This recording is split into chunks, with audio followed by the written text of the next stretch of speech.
Bonjour à toutes et à tous. Aujourd'hui, nous allons voir trois radicaux en termes de terminologie médicale qui vont porter sur la tête.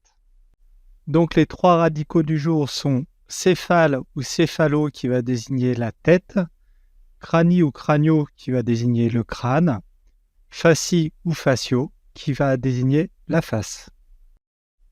Notre premier exemple va porter sur un adjectif, brachycéphale. Donc, brachy est un préfixe qui veut dire court. Céphale est le radical qui vient de céphale, céphalo, la tête. Donc, étymologiquement, ça veut dire au crâne court. Donc, il va venir désigner en fait quelqu'un qui a un crâne qui est plus large que long. On parle par exemple de chiens brachycéphales, c'est-à-dire de chiens qui ont une tête large et un museau qui est plutôt court, comme les bulldogs par exemple. Si à mon adjectif précédent, brachycéphale, je rajoute le suffixe ie, le transformant ainsi en brachycéphalie. Le suffixe ie va permettre de transformer un adjectif en nom. Ainsi, la brachycéphalie va désigner une déformation du crâne. Je rappelle que brachycéphale voulait dire quelqu'un qui a un crâne plus large que long. Deuxième radical, crani-cranio, qui va désigner le crâne. L'exemple ici, on va parler de cranialgie.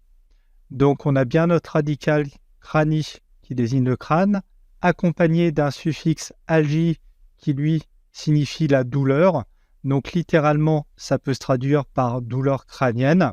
Et en termes médicaux, ça va désigner un mal de tête. Troisième radical de cet épisode, facie, facio, désignant la face. L'exemple ici est la facioplastie. Donc, notre radical est accompagné du suffixe plastie, qui veut dire remodeler. Donc, littéralement parlant, ici, le mot désigne le fait de remodeler la face. Plus communément, on parlera de lifting.